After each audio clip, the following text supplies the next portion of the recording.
Welcome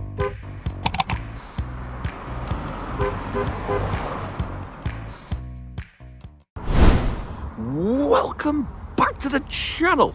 Hope you're doing well. Hope you're enjoying the content. If you are, ding! So, back in Newcastle. Yeah, we hadn't talked about the taxi driver stories of late, but this guy, an interesting fella, was a chef. Decided to pack it in because his missus has just qualified as a doctor and now wants to drive a taxi because of the love of cars. So we got into cars, obviously, coming to BCA. He was like, what are you picking up? And he was dead interested. He's just bought a Nissan Skyline, a 1999. He got it for 7k, and he said it's battered. He wants to totally rebuild it. New engine, new panels, everything. So it was a real good, interesting journey. Right, let's get in here and pick up the little beauty. This one's special. You'll see why in a minute. Right, I didn't get a chance to do a bit of a walk around. I mean, you can tell it's a Fiat 500. And you can probably even tell it's the pop spec just because it doesn't have any rear headrests. But it's driving nice. It bloody should be driving nice. So, this car is an 08 plate. 17 years old. Same age as my daughter. And if I think of the two comparisons, I can just, or my eldest daughter, sorry, I can just think it's been a long time, right? 17 years is a long time. However, this car only has 25,000 miles on it. That's a risk for me to sell because it's got to be a premium price. And not everyone wants an 08 plate car at a premium price. Now, I'm talking about a premium price, but I'm not talking about the earth. I think this car, looking at similar specs on Auto Trader, well, there's no similar mileage on Auto Trader at all, which in my opinion makes this the cheapest, well, not the cheapest, sorry, the lowest mileage 08 plate Fiat 500 in the country. It's got to be. So the nearest to it for sale at the moment is about 43,000 miles on an 08 plate, and that's at 32.95. I think that's a bit pricey. I'm thinking 2995, something like that. Now, it's got nearly a full year's MOT, well, at least till the end of May next year, so not far off. And the issue with the MOTs are that it mentions corrosion. I knew that because I checked it. It says underbody corrosion and, hold on a minute, let me just get across in this thing there. It says underbody corrosion and back subframe corrosion, which, let's be honest, Fiat 500 suffer from anyway. So I knew that, and it's 17 years old. Put it in the comments. Would you expect a car of this age to not have corrosion mentioned on the MOT on these lovely British roads? Yeah, this car's lived in Sunderland all its life, so not quite Scotland, but up there. You know, bad weather, salt on the roads. Listen, it's expected. Now, I had a quick look. Don't look great. Doesn't look great, but if you're buying this car, surely you've got to expect that. So I'll make it look a bit nicer. Yeah, I'll put a bit of rust treatment on it and make it look as nice as I can. But yeah, it is what it is, isn't it? 25,000 miles. This has been owned by an old dear whose name I can't pronounce, so let's call her Mary. Mary's had this car from new. On the logbook it says previous owners 0, none. So yeah, and I think on all intents and purposes looks like she's looked after it. It's got a dirty steering wheel. Surprise, surprise. Get me a Fiat 500 doesn't have a dirty steering wheel when you pick it up. These women, honestly, mingers. This one's cream, so listen, it'll come off. I've scraped a little bit off and shouldn't be a problem. A man of my caliber. Yeah, so quite excited about this one. Don't know if it's going to hang around for a long time, just because of the mileage factor. Because the mileage factor could scare people off, as daft as that sounds. And you know, let's be honest, you could probably get a 2012, maybe even 2013. In fact, I've sold a 2012 Lounge, which is the better spec than this, more mileage, but I've sold it cheaper than this one's going to be. So, and remember, this is bottom spec, even though it's got a nice half leather, but it has electric windows, electric mirrors, central locking, 2 keys, and that's about it. So there's not a lot of however, I will shove one of my CarPlay screens in it, so that will bring it up to date, and probably the young ones again, that will be appealing to them. So yeah, let's hope that works well. And yeah, I mean, everything seems to be working well. Still a bit paranoid because it's you know, it's only done 25,000. Why should I be paranoid about that? But I just am. But a good buy, I think, so far, touch wood. I've got 83 miles left in fuel, and I've got about 60 to get me home. So I'm hoping this little car does the trick. But so far, I've probably done about 35 miles, maybe 40 miles. And it seems all right. Oh, one thing it did do, there's no knocks, no bangs, but there's a little squeak from one of the front wheels, only when you turn the steering wheel. So I need to have a quick look at that. And also, I just want to have a little look, because when I got to one of the roundabouts, it's driving faultlessly now, but when I got to one of the roundabouts, on idle was just below 1 where it should be, and then it dropped and back up again. I think that might be something to do with the air intake. If you know, drop in the comments. But yeah, I'll have to have a look at that. But only when it was only happened once, and only when it was stationary, and it wasn't fully warm at that point. So could be a glitch. I'm not sure, but if you know, let me know. I'm going to go find out anyway. But it'd be helpful to pop that in the comments. As I said, I might have this car for a while, so we will have to see how it goes. That's probably it for now, and I'll oh, actually no, it's not. The service history, it's got 6 stamps, so you know, 6 stamps over 17 years, you're probably thinking that's not great, is it? But when you think it's on average, it's probably been serviced every 4,000 miles, it's probably okay. Yeah, it's probably all right. So yeah, not too bad. And I'll show you something it's come with later, because that looks quite special. It's a little like box, but I'll show you that when we go through the service history. For now, I'll see you in the next clip in a bit. As discussed, I'm not a mechanic. However, I think I've just solved the problem. So this is the problem on the little Fiat 500, where it drives absolutely spot on, and you get to a junction and you pop the idle, and it just keeps going like that. So my brain says this must be an air leak. So I'm going to show you what I've found. Hold that thought. In fact, I'm going to play you a video of what I recorded to start with, and then I'm going to show you the fault that I found.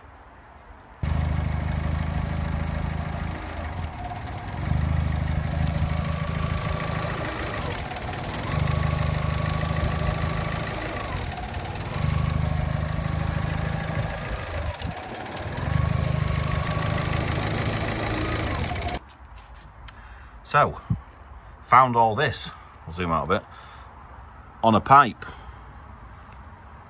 Why would anyone tape it up rather than just put a new pipe on? So, I've undone this bolt,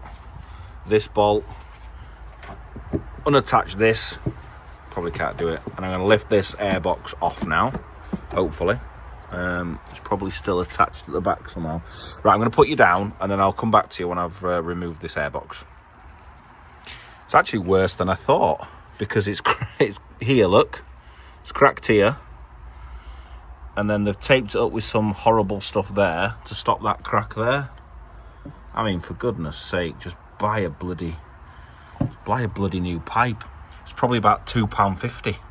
And then the throttle body there, probably I'm just going to clean that while I'm here as well. And then we should have problem solved. So I need to go now find a pipe. So no knocks or no bangs, but still a problem. But one that I've managed to solve myself, I hope, in the next clip. Right, and that was the tape used, look. Unbelievable. Anyway, it is what it is. What I'm going to do now is I'm going to clean that throttle body in there. And while I've got the box and everything off, because I had to order that pipe, that's not going to be here for a few days, so may as well clean this engine bay, make it look a bit better, and I'll come back to you after I've done it. Right, so that's as clean as it's getting for now. So I've wiped all that down. That's just placed there. It's not back on because obviously I'm waiting for that pipe to arrive. So yeah, looks a bit better. It's never going to look immaculate. But actually, I'm not sure it's great to have an immaculate engine bay, because the first comment you normally get is, have you cleaned this engine bay? Yeah. Well, what were you hiding? So I like it to look a little bit authentic, you know, leave all that like that. So someone, do you remember the punto? Someone can come and flick that bit. Right, I'll see you in the next clip. So this is my daughter's car, minus the bird crap and all the marks, because I ain't cleaned it in ages. As you can see, I'm trying to wait for her to clean it so I can teach her. Anyway, that's what these are supposed to look like. If we go to the blue one, that's what they look like. What am I going to do? I've got an idea. I'll come back to you in a second. You might call me a chav. Let me spin you around and show you what I've done. What do you reckon to that? That looks alright, isn't it? I've even bought the matching ones for there, so I'm going to do that as well. What do you think? Chavvy or looks alright? Let me know in the comments. So while we wait for that tube to arrive, I can't really do much more on the little blue beast. I can put the radio in, so I'm going to do that shortly. I still need to clean the interior, but I've done the exterior. I've done them side panels that you've just seen. So I suppose while we wait for that, service history time? Why not? But before that, I want to show you something. So not only is it 25,000 mile car, I'm just going to hide this. It's also a one owner from new. One owner from new. Now that's good and bad. It's good because it always helps the cars sell. But on this occasion, it might not be great. Just simply because of what we found out there. That means that person has done that. Unless some dodgy mechanics ripped her off. But I'd assume someone that she knows or asked someone to help has done that. And honestly, it's shoddy. Can't believe someone would do that.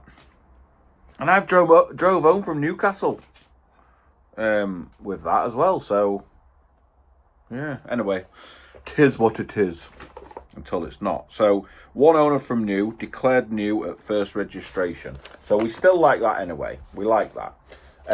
Service history-wise, it's the old style book. Really old, actually.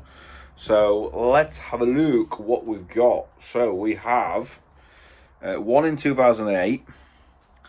We have, well, then it jumps to 2014, which not great, but at that point it had done 18,000. Then it jumped 2 years to 16, and it had done 19,000.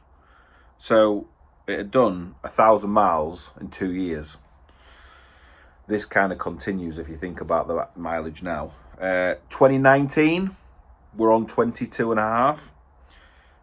21, we're on 23,700-ish.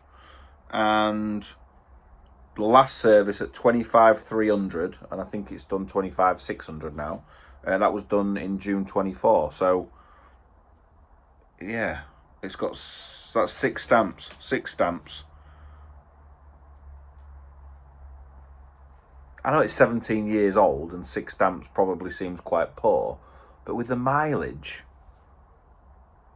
if you do it every 10,000, you'd have 2.5 stamps.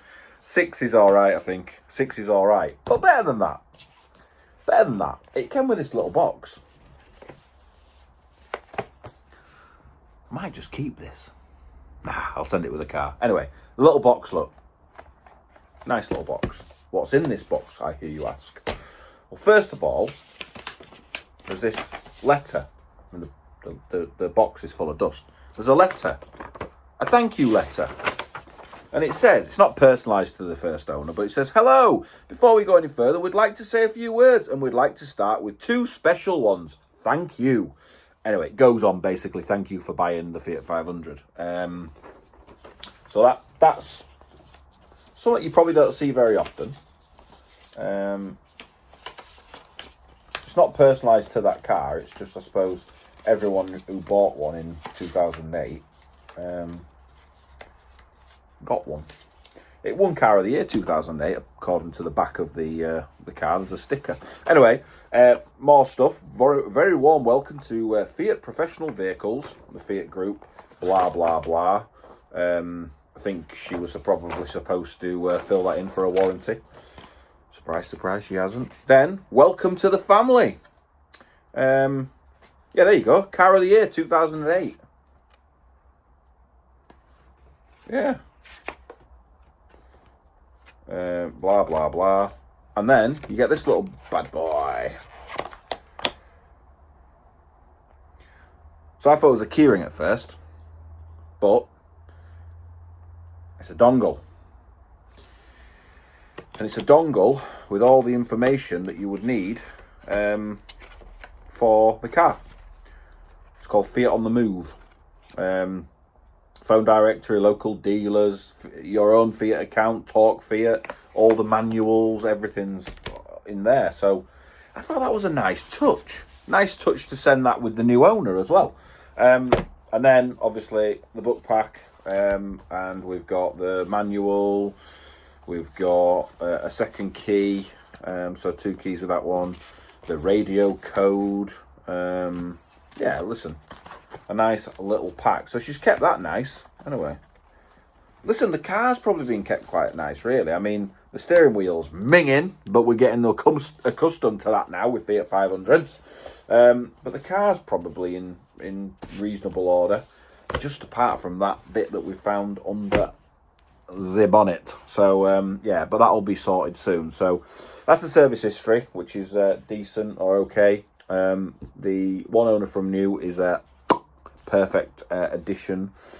And yeah, so listen, all I've really got to do now with that car is the hose. I've got to do the tyres, and I've got to clean the inside of it. So, and the radio. But I've just finished the other radio, so that's done now. So yeah, it didn't take long because I've got the adapters now. So yeah, that won't take long at all, maybe 10 minutes max, and yeah, we're all good to go. And we'll get this one on sale, but I've got to wait for that hose first, so probably that won't be here for a few days, as it is bank holiday in a couple of days, bank holiday Monday, so I would imagine that'll come the Tuesday.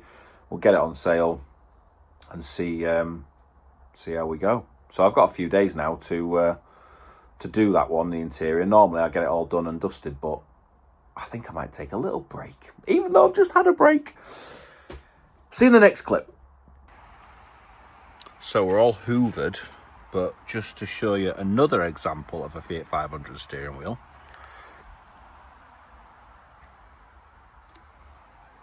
Time for this stuff. Ugh. Bad news. I'm going to spin you around. I'm going to show you something.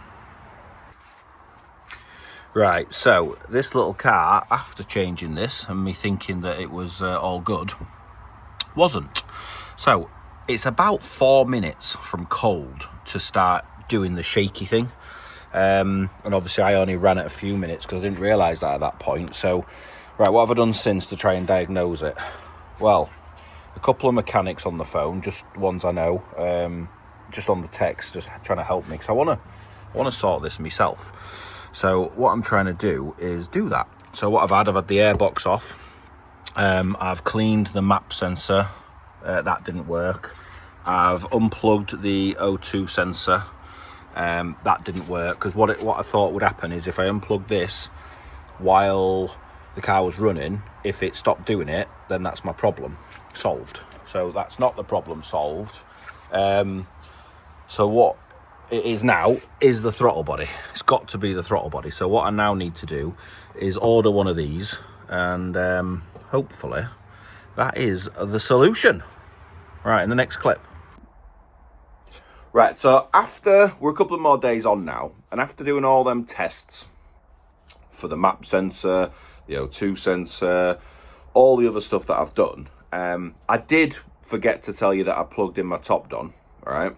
What that code that brought up was a post-cat sensor. But after doing more research, that doesn't affect the idle one iota, so it can't be that. So I borrowed my mate's proper. Mine's a good diagnostic machine, but it's not like a professional one. So I borrowed my mate's snap-on one. In fact, he had a snap-on and an Autel.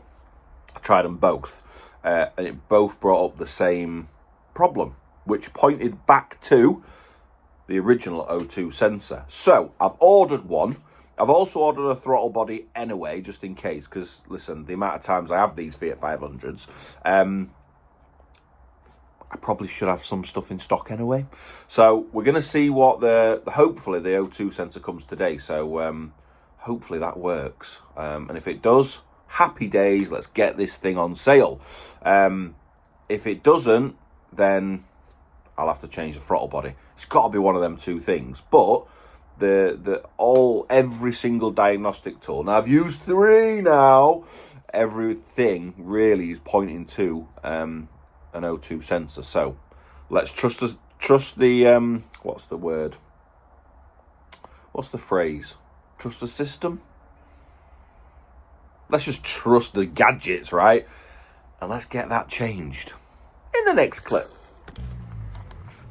So this is the old one. And I've just finger tight that one in there, which is the new one. Hopefully this is going to be the fix. If you ever have to, zoom out a little bit, if you ever have to take that off, that one there, it's a 22. But I tell you now, it's tight as hell. So I had to put that on and then put a bar through there to really lever it off. So yeah, just warning you, it's easier if the car's hotter, obviously. But yeah, not easy. So let's give this a whirl and see if it does it. I'll come back to you in the next clip. And here is the answer. Still does it. That's a shame. I really did think that was going to do it. So onto the throttle body. I've ordered one anyway. It's got to be that. What else can it be? Yeah, gutted. Thought that was going to be it. Oh well, on to the next clip then. Right, we're back in here again. So what have we tried now? So, while it's been running at idle, even though I cleaned the map sensor, I decided to unhook it. And it ran really well. It ran without doing it.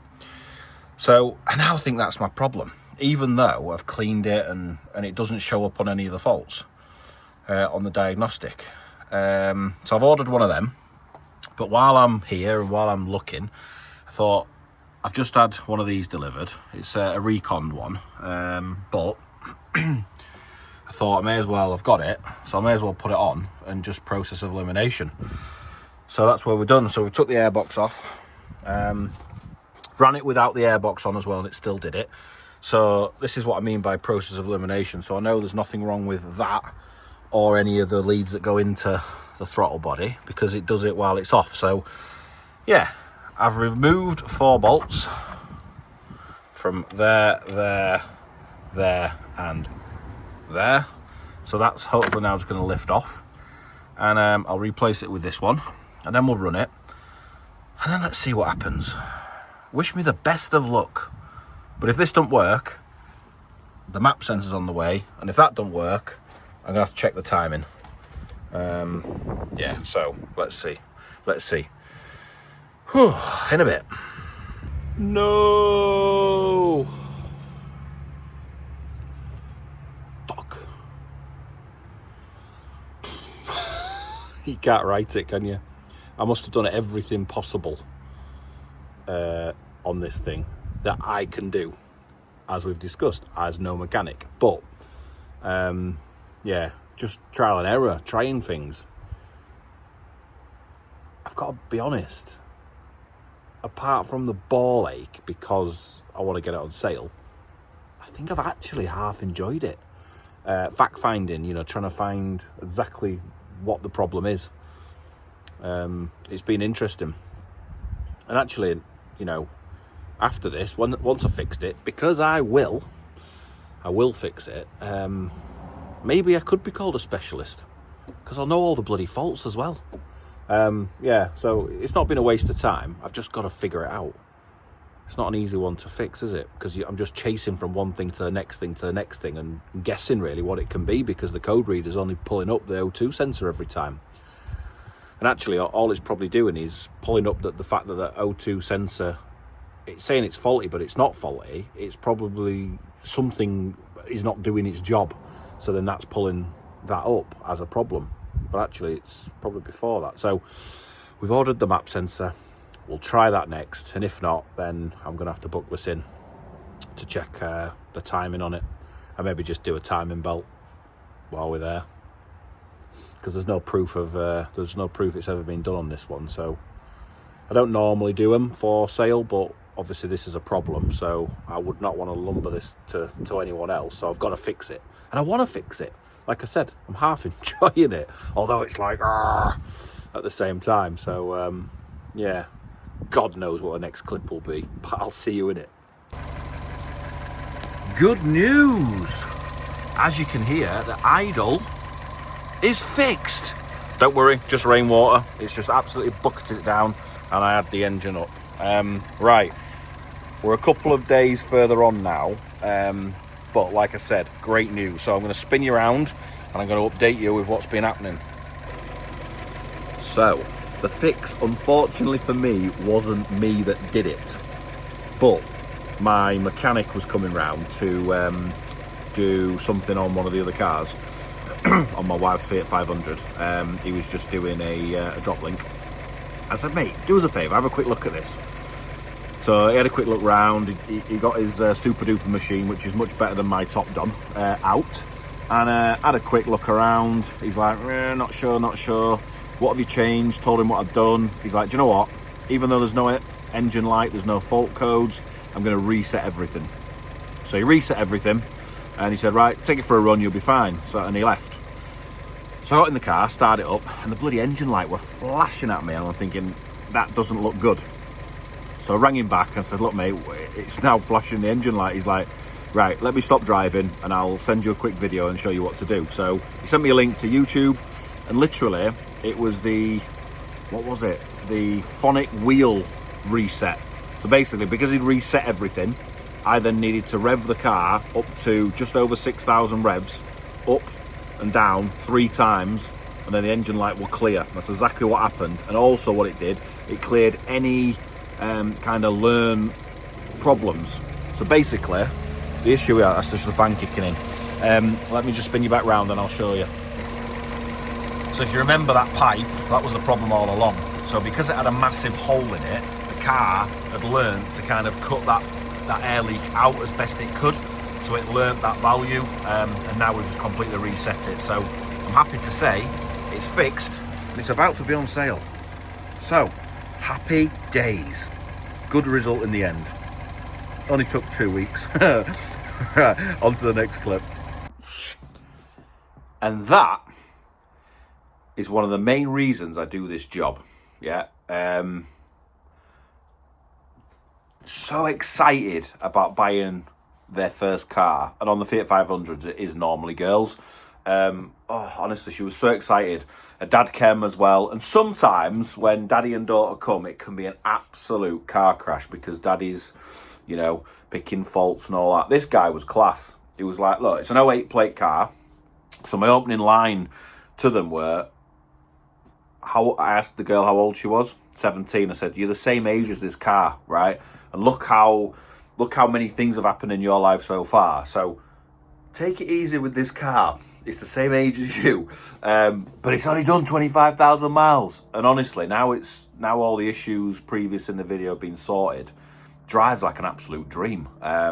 Really confident with it, and yeah, it's she loved it, absolutely loved it. So they probably came for about maybe they were here about 25 minutes, something like that.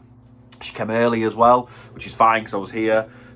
Super excited, absolutely loved it. Couldn't believe how in good condition it was, and also when I showed the logbook with like the zero former keeper, she was like, so I'm like the first after it being new. Like, yeah, wow, she was dead excited, and I think them vibes just I don't know, it's hard to explain, but you kind of, when you're trying to help people with the first car, it's just a great feeling. It really is. So, yeah, that's one of the main reasons I stick to small cars. So, deposit paid, picking up tomorrow. Yeah, brilliant. Yeah, only thing is, the bloody radio.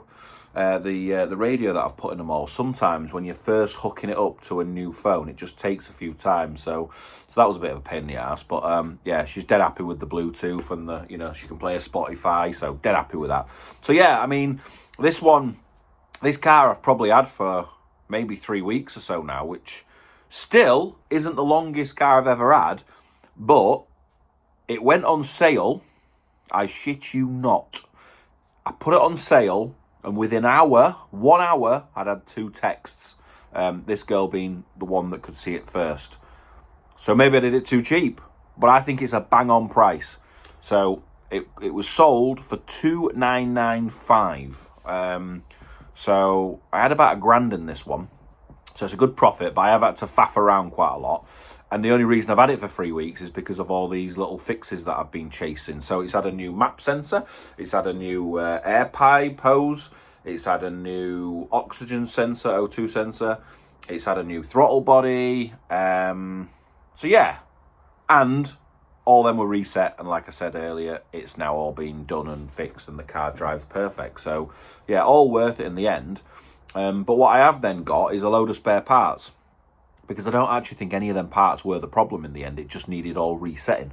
So yeah, I've got a few spare parts going forward, which is always good, just for the speed of things to fix it. Because, like I said, 3 weeks, the reason why it took 3 weeks is because I've had to order a part, wait for it. No, it's not that one. Order another part, wait for it, not that one. Just so that I'm not spending loads of money on it. And because I've got other cars to sell anyway, I wasn't too fussed about having that one just sitting there, in the intensive care bay. Yeah. I've now got another car in the intensive care bay, but I've still got a few bays spare for other cars. So yeah, I don't mind one problem child, I suppose, while I've got other ones that are ready to go. So all well in the end. And like I said, I think weirdly I've quite enjoyed fault finding, fixing, and things like that. Don't want to do it too often, but yeah, it's been a journey. It's been a journey. So this video will now come to a close. Thank you again for watching, supporting the channel. The subscribers are going up now. I think time of recording we're on about 1,350, something like that. So yeah, it's going in the right direction. So again, if you've enjoyed it, please like, subscribe, and comment below. And I'll see you on the next one. Goodbye.